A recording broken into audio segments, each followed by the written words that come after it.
Hello and welcome to all of our Gold viewers who are here with us today. I'm Kristen Schwartz, licensed midwife and MC here at Gold.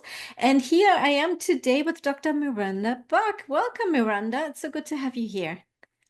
Hello, it's lovely to be here. Thanks for having me. So you are, of course, a presenter at our upcoming Gold Lactation Online Conference of 2025, and we got started just at the beginning of April here. It's very exciting. You have such an intriguing and exciting topic you're going to talk about: breastfeeding and the maternal brain, lessons from our ancestral past. That sounds very exciting, and I want to talk about that a little bit more in detail. But first of all, I want to learn about you. Number one, where are you located? And tell us a little bit about your background.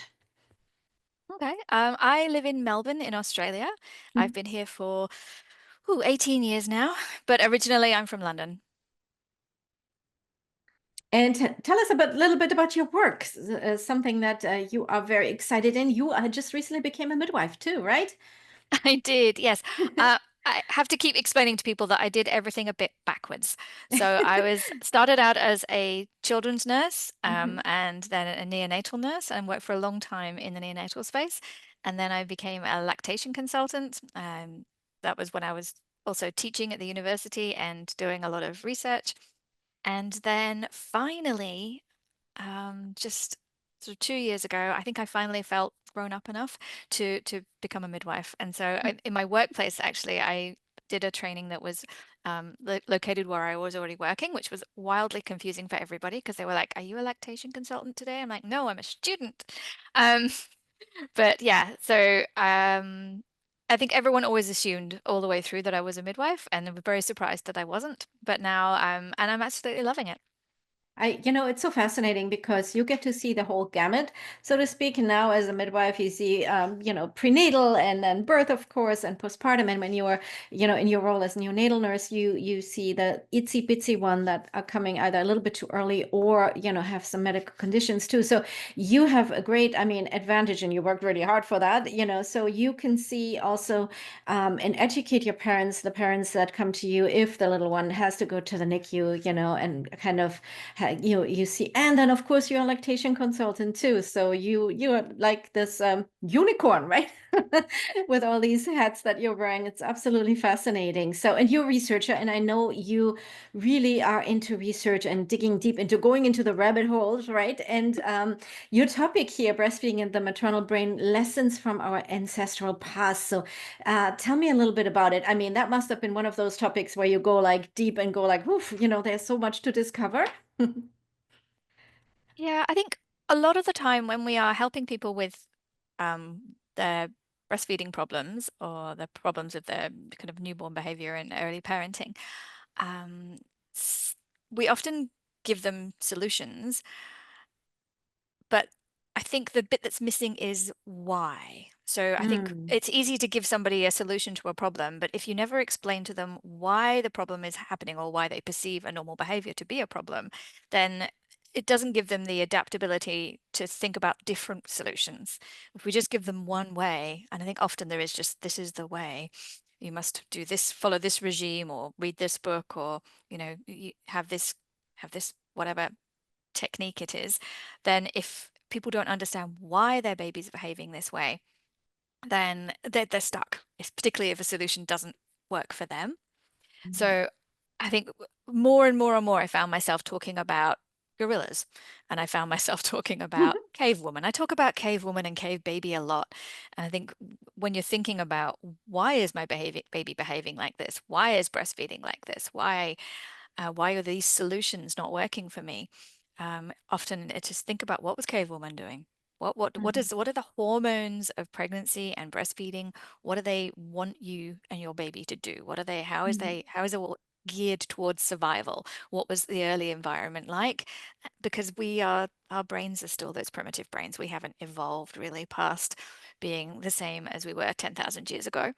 But our modern lives are so different, and our thinking mhm. brains really overcomplicate a lot of the very kind of, particularly the early behaviors that we see in babies, which are all geared around what they needed to do 10,000 years ago in order to survive. Yeah, well, that's absolutely fascinating. Yeah, you're right. And our brain wise, and I have to, when I was in midwifery school and learned about that kind of that very ancient part of the brain that sets in during labor, right? I was like fascinated with that. And this is so true. We live nowadays so much in our head and our logic and our, following rules, following procedures, thinking about things that we've come a little bit away from, listening to the bodies, listening to the babies, and such, right? And recently, in recent years, something we knew for a very long time, but now we have proof, is that the brain actually changes during pregnancy and also postpartum. And you will talk about that too, right? I mean, now we know this pregnancy brain exists and the changes in the brain, we all knew that all along. And I feel like still after two children, my brain has never been back to, previous ways. So tell us a little bit about that. I mean, there must be so much to discover, right? Absolutely. For our ancestors to transition from being the kind of hunting gathering cave woman out in the wild to nurturing this kind of small creature, their baby, there had to be a lot of brain changes that happened. And those brain changes are something that we haven't studied particularly well. It's women's health. Women's health, as we Yep. know, has been Yeah. horribly neglected. And so it's only very recently that we've started looking more at what happens in humans. We know a fair amount about what happens in mice. We look at the kind of the changes that happen with the hormones and how they influence particularly other mammals' behaviors. But it's only very, very recently, in just in the last few years, really, that we've started looking at fMRI scans of women going through pregnancy and then in early motherhood. And it's the neuroscientists who are doing this research pretty much on themselves. Um, and it's still very small numbers, but it was, pregnant women and don't, aren't really the ideal candidates for having any kind of hard science done on them. Nobody wants to step into a big scanner, but the Right. neuroscientists are doing it on themselves. And yeah, the changes are real. They're real. They're permanent. And what that means for us is something that is on the ongoing research, but it's the brain fog is real, and it's a combination of both the brain changes and also the powerful hormones of Hormones. particularly of lactation. I'm always Hmm. talking to people about, prolactin wants you to sit under a tree and breastfeed your baby and not really worry about the world. And Hmm. some women really don't like the feelings of the kind of the slightly amnesiac and the slightly sedative effects of prolactin. They want to get back to normal. So Hmm. framing it as it's not that the breastfeeding is necessarily tiring you and making you feel exhausted. It's that the prolactin wants you to relax, wants you Yeah. to just not worry too much about the rest of the world. It wants you to forget about, doing the housework because it Hmm. wants you to focus on your baby. And it's very much an evolutionary response to how we, helped our babies survive. But yeah, it's I think explaining to women Hmm. why things are happening and what's happening can help them to adapt and cope with the Hmm. changes that some of which are going to be temporary and some of which are going to be more long term. It's a wonderful way to describe that too, because as you mentioned, the understanding why something happens makes a lot of is very helpful for the families we work with, right? So, um, how now back to the ancestral brain? How does this all come together? So, what can the IBCLC, the midwife, whoever is watching your presentation, how can they take that knowledge and apply that in practice? That's probably the most important part, is thinking about it, how globally there are so many different ways of caring for new families. And Mhm. some places we have women who aren't allowed to even have a shower. They're not encouraged Mhm. to wash at all. They have to rest 40 days. They have to eat very specific foods. They're very much cared for. They might be wrapped up, or, there's a whole range of different things that might happen. In other places, women are literally straight back to work. Mhm. Um, Mhm. and they are, their children are, immediately into childcare. They are having to express rather than breastfeed. And, even within, a week or two of birth, sometimes sooner, they're expected to get right back to normal. Mhm. And so that kind of range of human experience, how that impacts on women, particularly on their kind of well-being, their mental health, and on their babies, and how that kind of those kind of stresses impact on them. And so I think we can use it as a way to advocate for um, the idea that postpartum recovery isn't a holiday. I think Hmm. we've really gotten to this Yeah. idea that somehow postpartum maternity leave, paternity leave, it's a holiday. Hmm. And we don't think about how it's a necessary healing, and that there Hmm. are real long-term implications Hmm. for particularly for women if we disrupt that healing period, Yeah. and that the brain changes are long term. And there's still so much we don't know. We don't we have the evidence we have is about such a small group of women that we can't even yet differentiate women who breastfeed and women who don't breastfeed. Um, Hmm.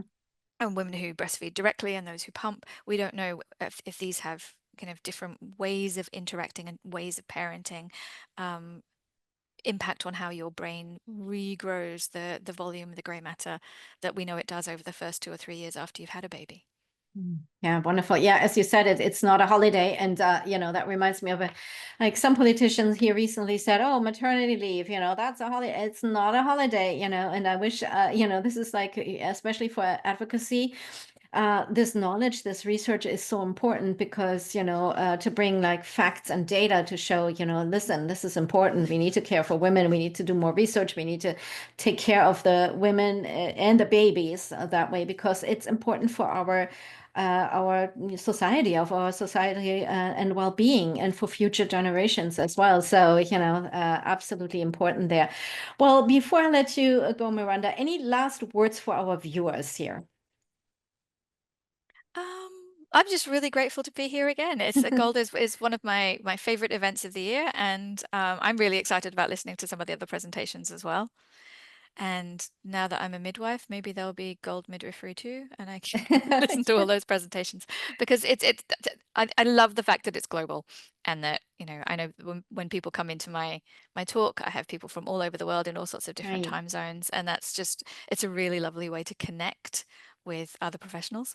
Yeah, absolutely. You made a good point there, because also during your presentation, there will be interactive elements, because you want to also hear from our participants, our attendees, what their experience is, what they're seeing in their communities. So I always find that wonderful too in our presentations, when viewers and attendees write in their own experiences or have good questions and such. So thank you so much, Miranda, Dr. Miranda Buck, for being here with us today. It's been really a pleasure having you here.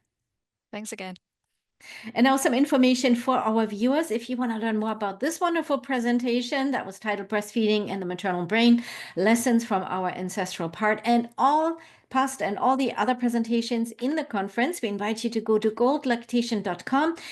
We also have 2 keynote presentations that are open access and available to everyone free of charge. So make sure you sign up for those, share those with your friends and colleagues in the field.